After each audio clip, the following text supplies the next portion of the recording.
अशाच ताज्या व महत्त्वाच्या घडामोडी जाणून घेण्यासाठी आमच्या महाराष्ट्र समाचार न्यूज चॅनलला लाईक, सबस्क्राईब व शेअर करा.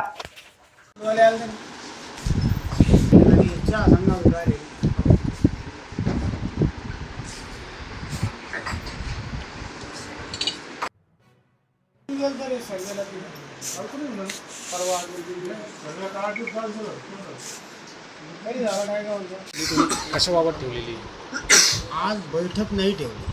खऱ्या अर्थाने पैठण तालुक्यातील आणि छत्रपती संभाजीनगर तालुक्यातील होऊ घातलेल्या या DMIC संदर्भामध्ये आज आम्ही भूसंपादन अधिकारी बंगाळे साहेब यांच्याकडं 6 गावचे शेतकरी त्या ठिकाणी गेलो आणि शेतकऱ्यांनी DMICला किंवा आरेख सिटीला त्या जी जमीन देण्याचं ठरवलं आहे शासनाने, त्या संदर्भात आम्ही हरकती घ्यायला त्या ठिकाणी गेलो. आणि जात असताना आज आम्ही बंगाळे साहेबांना खडा सवाल या ठिकाणी विचारला की त्यांची जी 32/2ची नोटीस आली, त्यांनी ती 32/2ची नोटीस साईन करून व्हॉट्सअपद्वारे पूर्ण शेतकऱ्याच्या ग्रुपला टाकलेली. त्यांनी म्हणण्यापेक्षा त्या यंत्रणेतून ती नोटीस लीक झाली आणि ती लीक झालेली नोटीस आमच्या प्रत्येक शेतकऱ्याच्या ग्रुपवर फिरते. मग शेतकरी सायराबाहेरा झाला की आपली जमीन चालली, आपले गटं चालले. त्या नोटीसमध्ये गटाचा पण सुद्धा उल्लेख केलेला आहे. अच्छा, कुठले गटं चालले म्हणजे सर्व शेतकरी. मागच्या आठवड्यात आम्ही खोडेगावला एक बैठक घेतली. त्या ठिकाणी 6 गावचे शेतकरी आम्ही एकत्रित आलो. त्या नोटीसची अक्षरशः आम्ही पेटून होळी केली. आणि मी आज बंगाळे साहेबांना विचारलं की साहेब, तुम्ही जी प्रक्रिया राबवता, तुम्ही ठीक आहे, तुम्ही साईन केली, नोटीस दिली म्हणताय, परंतु ती आमच्याकडं अधिकृतपणे आली नाही ना शेतकऱ्यांकडे. आज जरी आम्ही आज तुम्हाला भेटायला आलो तर त्या व्हॉट्सअपद्वारे आलेल्या नोटीसच्या संदर्भातच आम्ही तुमच्याकडे आलेलो आहोत.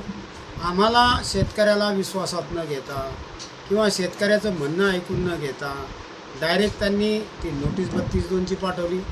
आमचे खरेदी विक्रीचे व्यवहार थांबवले. आता काल परवा मी ऐकतो शेतकऱ्याच्या तोंडून की त्यांनी 20 तारखेला लगेच मोजणी या ठिकाणी आमच्यावर लादण्याचा प्रकार चालू केला. म्हणून या संदर्भामध्ये आम्ही 6 गावचे शेतकरी त्या ठिकाणी गेलो. त्यांनी आम्हाला सांगितलं की तुमचं काय जे काही ऑब्जेक्शन असेल ते आम्हाला लेखीद्वारे कळवा. परंतु आता प्रत्येक शेतकरी या ठिकाणी येऊन ऑब्जेक्शन दाखल करतो आहे. आता हे ऑब्जेक्शन दाखल झाले, त्यांनी अल्टिमेटम दिला 30 दिवसाचा, 1 महिन्याचा. त्या अल्टिमेटमच्या आतमध्ये आम्ही सगळे शेतकरी या ठिकाणी ऑब्जेक्शन दाखल करणार आहोत. आज खऱ्या अर्थाने मला तर कलेक्टर ऑफिसलाच भेटायचं, कलेक्टर साहेबांनाच भेटायचं होतं. परंतु कलेक्टर साहेब सुट्टीवर आहे. इथला चार्ज महानगरपालिकेचे कमिशनर येडगे साहेबांकडे असल्यामुळे, कारण त्यांच्याकडे हे 1-2 दिवसाचा चार्ज असेल, त्यांना बोलण्यात काही पॉईंट नाही. आज RDCलाही भेटायचं होतं, पण त्या RDC साहेबांनाही आज भेटता नाही आलं, कारण शेतकऱ्यांनी ते भूसंपादन अधिकाऱ्याला भेटले आणि सगळे ज्याच्या त्याच्या नादात लागले. पण मी आता व्यापक शेतकऱ्याच्या हितासाठी एक बैठक ज्या त्या गावातली करायला लावणार आहे आणि त्या गावातले सगळे ऑब्जेक्शन सामूहिकरित्या, आता इंडिव्हिज्युअली सगळ्यांनी दिले, पण आम्ही सामूहिकरित्या ग्रामसभेचा ठराव घेऊन आम्ही ते ऑब्जेक्शन दाखल करणार आहोत. दुसरा एक मुद्दा त्या ठिकाणी आला की भूसंपादन अधिकारी साहेब म्हणतात की तुमच्या भागामध्ये बाहेरगावून आलेल्या काही बिल्डर्सनी जमिनी घेतल्या आणि त्यांच्यामुळं ही नोटीस आम्ही इश्यू केली नाही. हा मुद्दाच होऊ शकत नाही कायदेशीर. जमिनी बिल्डरांनी घेतल्या आहे का शेतकऱ्याच्या आहे? मी त्यांना हाच सवाल विचारला की बंगाळे साहेब, शेतकऱ्यांचा उद्रेक होईन असं कुठलंही कृत्य करू नका. कारण तुम्ही खऱ्या अर्थानं जरी नोटीस तुम्हाला कायद्याने द्यायच्याच होत्या तर त्या तलाट्याच्या मार्फत, मंडळाधिकाऱ्याच्या मार्फत किंवा तहसीलदाराच्या मार्फत त्या खातेदाराला नोटीस गेल्या पाहिजे नव्हत्या. पण तसं न करता तुम्ही सही करून आज 4-5 दिवस झाले आणि तुम्ही सही केल्यानंतर आम्हाला आज कळतं आहे की ह्या नोटीस फिरत आहे व्हॉट्सअपला. त्या संदर्भात शेतकऱ्यांनी थोडासा त्यांच्या वतीने मी रोष व्यक्त केला की ह्या पद्धतीने जर शासन जाणार असेल, आम्ही याचा तीव्र निषेध करतो.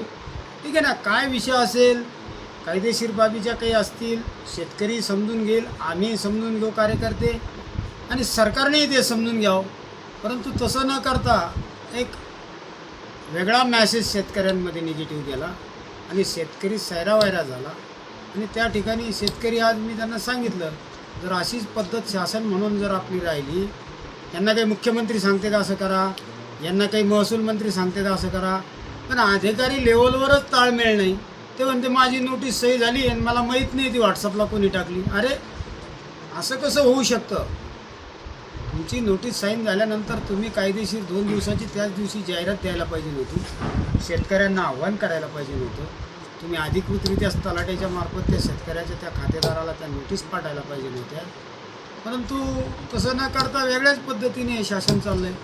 ना ते काही जे तलाठी ना, आता जे कर्जमाफीचं होईल तर काही शेतकऱ्याला समजा काही कळत नाही, ते विचारायला जातं तलाट्याला, काही तलाठी त्यांना असे उत्तर देत नाही का भाऊ तुम्ही बारीक सांगत नाही का तुम्हाला कोणचं कागद कुठं देणं पडेल काय, त्याच्यासाठी तुम्ही काय करशाल? हे बघा, आता प्रश्न असा आहे, तलाठी असो का आमचे ग्रामसेवक असो,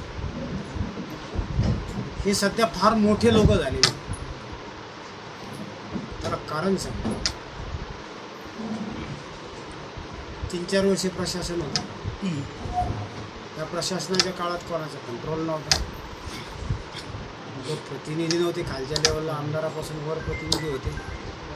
मग त्यांना काय, आमदारांना बिचारे ते बिझी असतात, मुंबई हे ते आमच्यासाठी विकास कामासाठी ते त्यांच्या लेवलवर धडपडत असतात. पण खाली यांना जेव्हा विचारायला कोणीच नव्हतं, तुम्हाला ठणकावून सांगतो, आता तलाठी असो, मंडळ असो, ग्रामसेवक असो, शिक्षक असो, आमच्या हॉस्पिटलचे डॉक्टर असो, मी आजही सभापती म्हणून या तालुक्याचा तुम्ही जो प्रश्न उपस्थित केला की तलाठी नीट बोलत नाही, ग्रामसेवक नीट बोलत नाही, डॉक्टर OPDला नीट बोलत नाही, तर या सगळ्या गोष्टीचा परिणाम तुम्हाला दिसत असेल या 2-4 महिन्यात. तसं आम्ही या सत्तेत आलो, आपल्या तालुक्यात तर नक्कीच बदल झालेला आहे आणि आम्ही तो बदल शेतकऱ्याच्या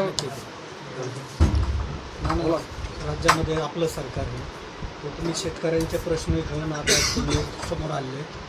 शासन स्तरावर म्हणजे महसूल मंत्र्याशी काही भेट वगैरे घेणार आहे या संदर्भात? हो, आता सगळ्या मुख्यमंत्र्यापर्यंत जायचं काम पडलं तर जावं लागेल मला शेतकऱ्यांसाठी.